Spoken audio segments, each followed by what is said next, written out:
Hey, what's up, everybody?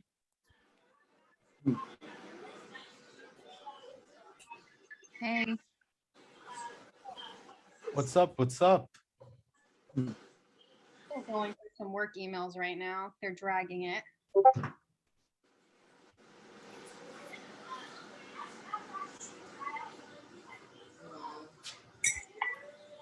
How's everybody's trading day?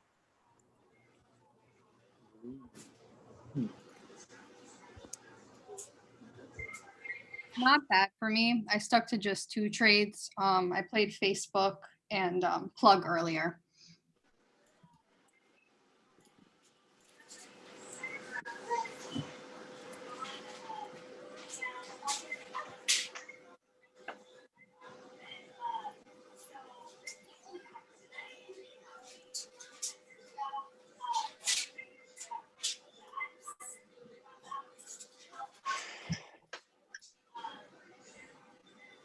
Caught a quick scalp on DKNG. Not awesome, Brad.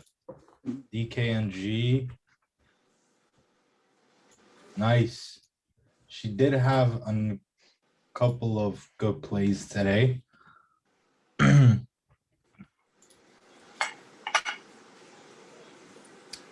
Any questions today? Guys, don't be shy.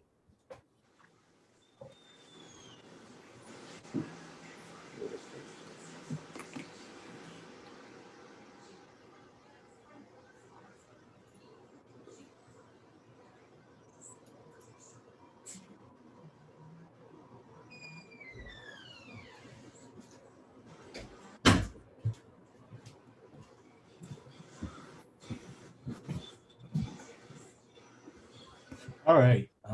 I guess I don't know where to head with this. I'm gonna just start off with seeing what SPY happened today. Feel like I've been on tilt for a week now and I came to terms with it today. What do you mean by that?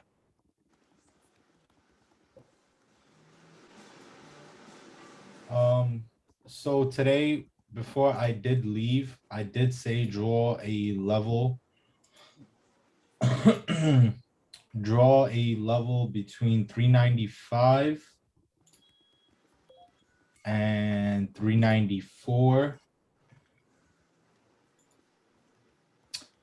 So yeah, we did get a little bit of a dump, but relatively low volume throughout the whole day until towards the end of the day where we really started to get volume and we did break up to the upside. That's when most of the plays really started kicking in. Tesla was pretty good this morning. I got in right around, let me see. I got in right around the bottom of this wick when it started holding, and I got out right around here at the top of this wick. Felt comfortable taking that play. And yeah, quick scalp. Only trade today that I actually took was high probability. And yeah, I didn't really trade much today. I realized that I need to reconstruct my mindset. I know how to trade. I follow my plan, but I've been on the wrong side of the trade, and it looks like I was revenge trading. I had Baba puts going into today, and the move up forced me to take a step back and accept the facts of my trade. All right, yes. What I would recommend something to do is allowing price action to play out for a little bit. I made 10K in the 2 trading days last week, Monday and Tuesday, but Wednesday and to today have been straight red. Yeah, so there is something that you're messing up on. What I would recommend is letting out the price action play out. You know, when it breaks the key level, don't just hop in. See how the candles react to that level then take the trade from there, getting you a better entry. And learn. I really want everybody to learn the power of scaling in and the power of scaling out. Because if you made 10K in 2 trading days, that's telling me that you're playing with size or your risk management's off. So try to learn the power. I am using size. All right. So learn the power of scaling in. So as price action kind of confirms your idea. So say you were anticipating, right? Tesla going breaking 660, going to pre-market highs of 660, 680, right? Let me just annotation. Where is that? Okay. So if you were looking to play the upside on this, right? As it proves your trade idea and as volume starts to really curl, right? Maybe you add 5 contracts here, then 5 contracts here, right? Then on this little consolidation phase where it showcases price action is still very bullish, you added another 10 contracts. And obviously, as soon as it hits your profit target, you start scaling out. Take out 5. As price gets weaker, you take out 5, right? And you keep taking out 5 as the price action keeps getting slower and slower, showcasing that you only got in 5 here. And if the next candle right here pushes back down, you're only taking a loss for 5 contracts compared to the 20 that you were originally going to take.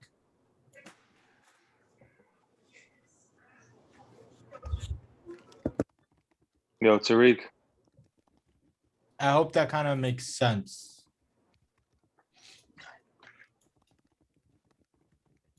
Right? Yo, Is Tariq, another could you thing hear I'm me? probably going to watch. Fill that gap.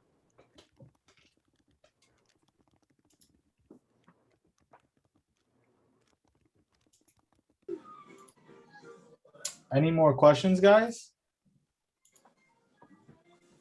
How's Yo, everybody? Tariq, What could you hear red me? trades did you guys have?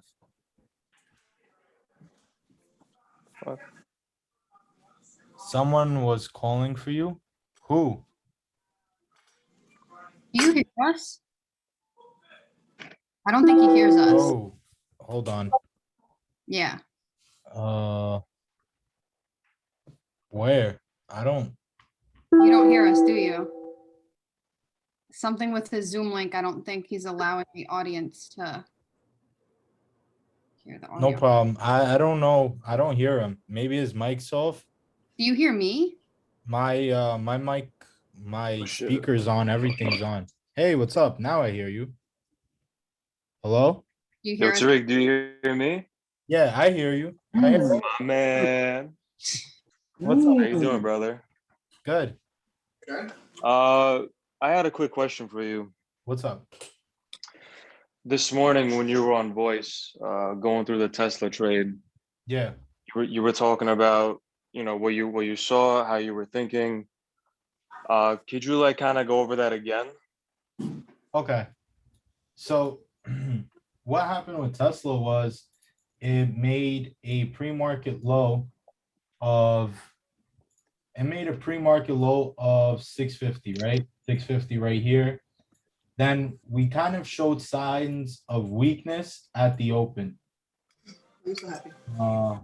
Let me try Today to. was the most terrible day in trading history, and I came out green.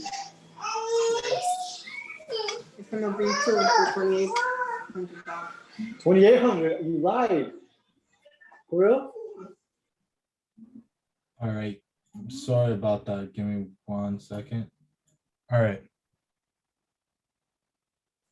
Boom. Okay.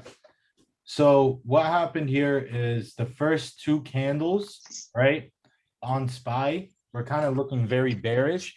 Then what happened is we held that 394 and started to push up aggressively, right? So my anticipation was that range between 700 and 660, I don't want to be caught in it. So I just wanted to enter for a quick scalp. I knew if it broke 660, it was going to push higher and try to push towards 700s, which it ended up doing by the end of the day. So sellers right here, what this showcased is sellers tried to be aggressive, but buyers still had full control over the 650 level and brought the price back up, right? So this candle, let's do this. So this green candle right here, right, was very strong. It closed very strong above 660, and it got me interested into seeing what could possibly happen. Now, we also had a higher day at 663, somewhere around there. So what I was looking for was on the next candle to kind of push down, which was showcased by this wick, right? Then the tape to kind of start printing towards the upside. So what I seen on the upside was absolutely no sellers. There was no level 2. There was nobody really blocking the price from from going any higher. So buyers, all I seen on the tape was buyers hitting the ask over and over again. So I felt kind of comfortable taking the trade, but something I did mess up. I didn't mess up, but what I could have done better was kind of scale in and scale out kind of better. I really didn't do I was trying to go in for a scalp, but I didn't feel comfortable because we did have Powell speaking. And usually the days that Powell does speak, I have red days. So personally, I was kind of setting this up for my situation and how comfortable I felt. So I got in here with 5 contracts and I was like, all right, I'm gonna get in at 662. I feel comfortable. The price started to pop. Then I seen the candle. It didn't have a hard time struggling breaking through new levels. Like the candle was pushing up very aggressively. So I was like, all right, before the next psychological level, obviously 665 and 670. 670, I was like, all right, before it rejects, I'm not gonna wait till 670. Before it rejects 670, I'm gonna get out at 668. And I just followed my game plan and did that. But what I could have done better, right, is scale in and waited for the candles to kind of close. I would have captured a larger move, but I personally didn't feel comfortable with market conditions today. And now what was your stop for that trade? My stop was literally right under that wick.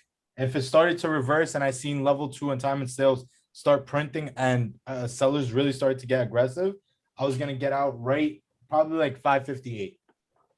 So I was kind of risking $4 for like $5, $6. Not the best risk to reward ratio, but I was in there for a scalp. And I felt comfortable taking that that trade. But for most other people, they should be focusing on that 3-to-1 risk to reward.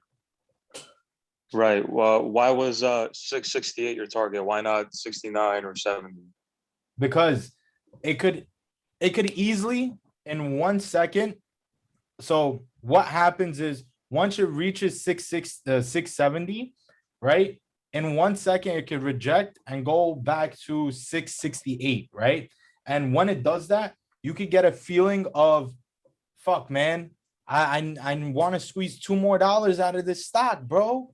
Come on, bro. Like I would get that feeling, bro. So I was like, Right. I'm just listening to myself. I already seen this happen too many times where it reverses on me. And I was like, all right, 668. As soon as it gets there, I get out. And I just followed that. Mhm. Right. Yeah, my biggest problem, and you know this, my biggest issue is holding. Okay. You know, I've been trading Tesla this past month. Just one contract, and it's been going good. But I always have this thought in the back of my mind, like anything could happen and the thing could just reverse on me. You know, Okay. it's like all it takes is just a few points on one Tesla contract going against me to, you know, take out my week's gains because I'm trading with small size. You have to learn to let go of the attachment of the money, bro. You have to learn to kind of accept the risk. There's no It's way. it's not about the money. It's about, you know, my ego and me wanting to be right.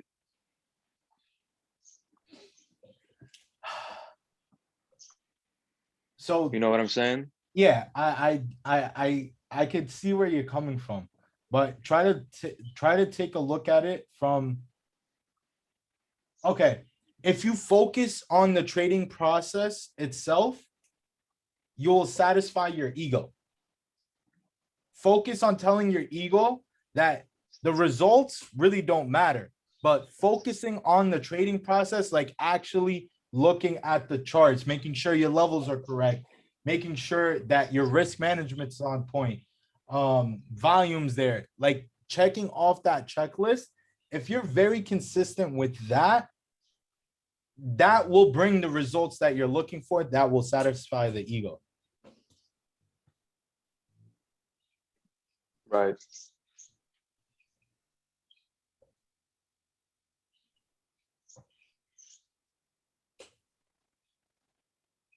But look, it's something that you're going to be enlightened on. You will have to keep asking yourself that question. And the more you ask that question to yourself, later on, you're going to get the answer that you're looking for. It's something I personally can't answer for you. Right. Yeah, I got you. But something, at least you're aware of it, right? So now you could set rules for yourself to kind of be like, all right, I always want to be right. So let's see. How can you, that's a tough question, man. That's a tough question. Yeah. That's Yeah. something you're gonna have to figure out on your own. That's like me, I personally had, I told you this, fear of greed.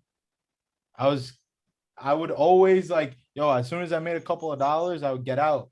But my plan was to stay through the whole trade until make a couple of $100. So yeah, just being aware of that, try to set rules for yourself. Like,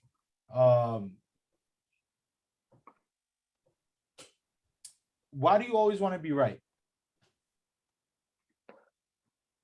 Well, who Who are wants you to be trying to wrong? prove? What? Who wants to be wrong? Look, I'm gonna DM you tomorrow. We're gonna speak about this more because I don't want to like talk in front of everybody about For this. sure. I'm gonna DM you. I'm gonna speak to you privately, but we're gonna get down to it, and I'm gonna show you a different perspective on the market, and hopefully it works out. All right? All right, Because my man. I I don't want appreciate to you. put, yeah, I don't want to put your information out there. Like I don't want to like take you down right in front of everybody, bro. Yeah, no doubt. My guy's gonna expose me. I got you. Yeah, I appreciate you, T. All right, and yo, just try like literally keep asking yourself that question, like, why do you always try to be right? Like, I get it, you're always trying to be right, but try to be right with things that you can control. You can't control what the stock price does, but you can control how you manage your position, how you check off your checklist, your rules, like things of that nature. Those results you can control. Got you. All right, my man. All right, All right, guys, brother. any more questions before we end up? Well, close off? Well, what am I supposed to say? End? I don't know. I have no questions, Tariq. Thank you. All right, guys. Thank you for hopping on. And tomorrow, try to join back for the charting session for Friday, guys. Thanks. Bye, No guys. problem. Bye. Bye, everybody.